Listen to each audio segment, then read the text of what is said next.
Hi everyone, I'm Catherine and I'm going to be chatting today a bit about the topic of justification. This is something that I personally have wrestled with and have really close to my heart, and I've had the real joy of being able to dive deep into the theology of this issue and explore the word, and I've been able to learn and understand so much, and so I'm hoping to share some of that with you today, that you would be able to enrich your theology and experience some revelation and some real assurance from God around justification. For many years I've asked many questions about this topic to myself and to God. What does it mean for me to have right standing with God? How is it fair that Jesus has borne my punishment? Does it only apply up until this current point in time? What happens after this moment? Have I fully understood how to be justified? Is there any chance that I have missed out on it, or I've misunderstood it and therefore disqualified myself from being justified, from being able to stand before God? These questions obviously have been quite heavy to wrestle with and have caused confusion, and some points have inspired a quite genuine fear for me. However, this doctrine of justification provides such hope and assurance that I'm going to directly address all of those questions through the course of this video and respond with what God has told us and what God has given us. So what does it mean for us to have right standing before God? Justification is the moment when our sins are forgiven and Jesus' righteousness is credited to us. This gives us the ability to stand before God, to get to know Him, to face Him without fear of consequence. It happens in the moment that we are saved. It is a legal declaration that God makes over the lives of believers and is a free gift, Romans 5 tells us. There are two parts to this justification. The first is that our sins are forgiven. God wipes our slate clean, and it no longer falls to us to try and correct this very long list of wrongs that we all have. However, our sins being forgiven only brings us to a kind of morally neutral state, brings us back to that zero line, which means that runs the potential of us, falling back into the red again. It's kind of like wanting to learn how to swim and only having, your swimming costume and your goggles. That in itself is not enough. We need to actually get into the water to learn to swim. We need to actually enter into righteousness in order to stand before God. So God, in His incredible grace, goes even further, and He chalks up Jesus' righteousness to us. In that single moment, God signs the legal documents to move us from one column to another. It has always been this way since the time of Abraham in Genesis 15, where it's written that Abraham believed God and it was credited to him as righteousness. Kind of like with the purchase of a house or adopting a child, once this declaration has been made, it is signed and sealed. Regardless of whether or not you've moved, that house is yours, that family is yours. The righteousness of Christ legally applies to us from that moment. We now have an enormous capital in our relationship with God due to His saving grace. We are recategorized into the church as a part of the body of people who can stand before God. But how is it fair that Jesus should bear my punishment? Often when thinking of justification, we see this metaphor of a courtroom where we stand opposite a judge and the gavel goes down and the judge declares us guilty and directs the punishment at Jesus. I wouldn't be surprised if you've maybe struggled to see that as true justice. Our legal systems very rarely allow an innocent person to take the punishment of the guilty. Surely justice is me paying my price for my evil. And we know that justice matters to God. We are told that it is an abomination to justify the wicked. So is that what's happening in this metaphor, in this courtroom? Erickson writes that rather than being strong-armed into bearing our punishment, Jesus is willingly giving Himself to us. And we, through faith, are able to willingly engage in this relationship with Him as a part of His bride. God the Father then can look at us as one unit and addresses us like that. 2 Corinthians 5 says that Jesus has become our sin, and 1 Corinthians 1 says that God has made Jesus our righteousness.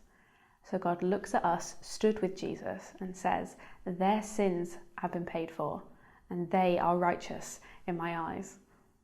As Jesus has poured out his love to pay for our sins, we can enjoy that love and that loving relationship with him by sharing in his righteousness.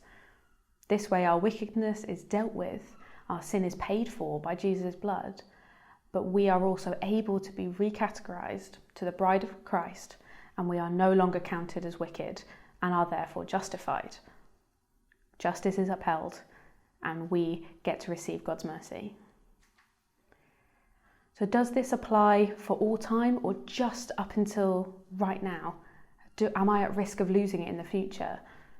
No, this is an eternal truth. Once we have been saved, we are justified through faith forever.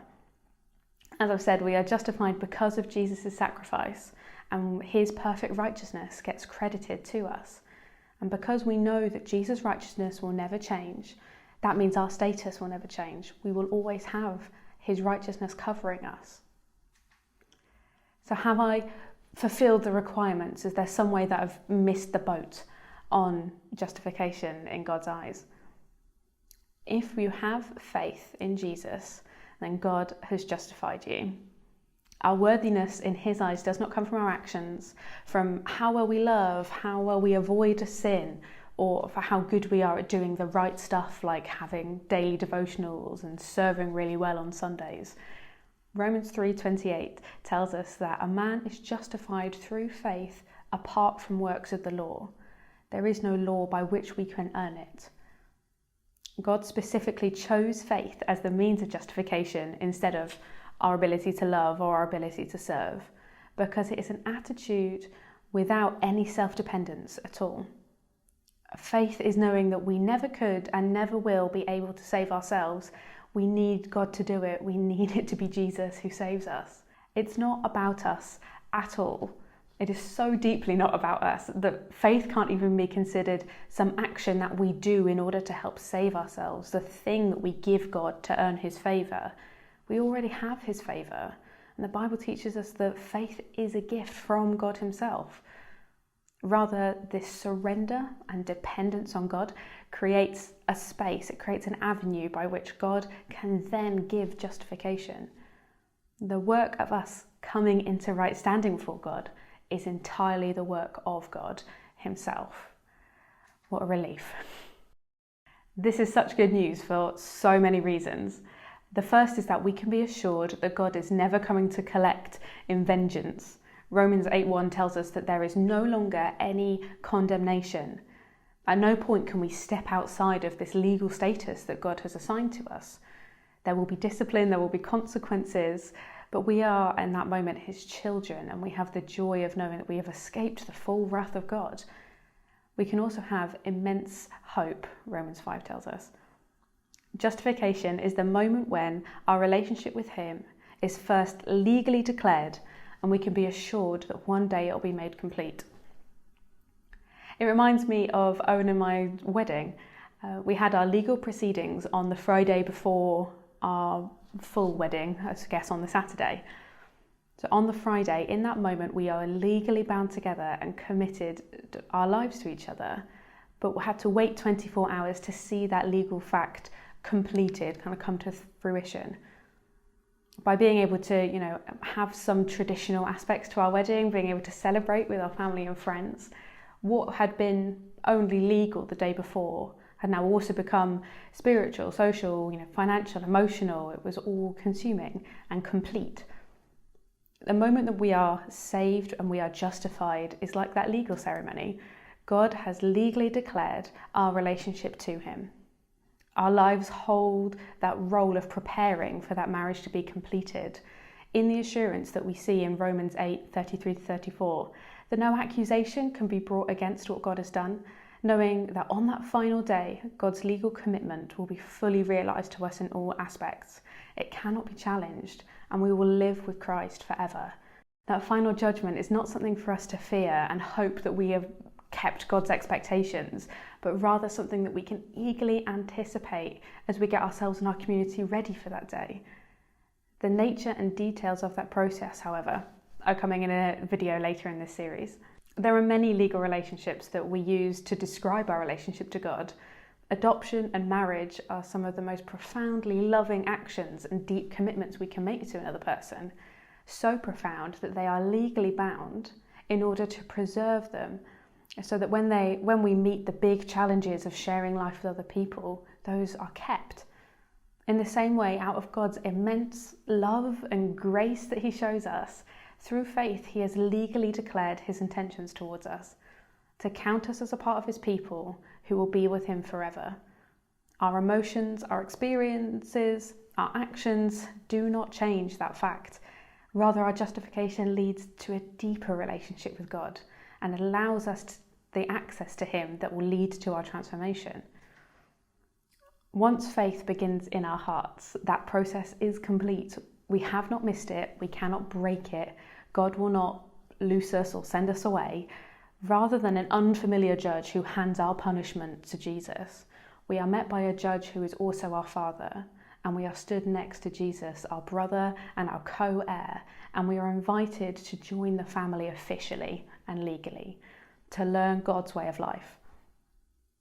I hope that this has been deeply encouraging to you, as it has been for me, and that it has given you an assurance that will inspire you and spur you on to make this incredible news known to the people around you, that God has saved us and he will never fail.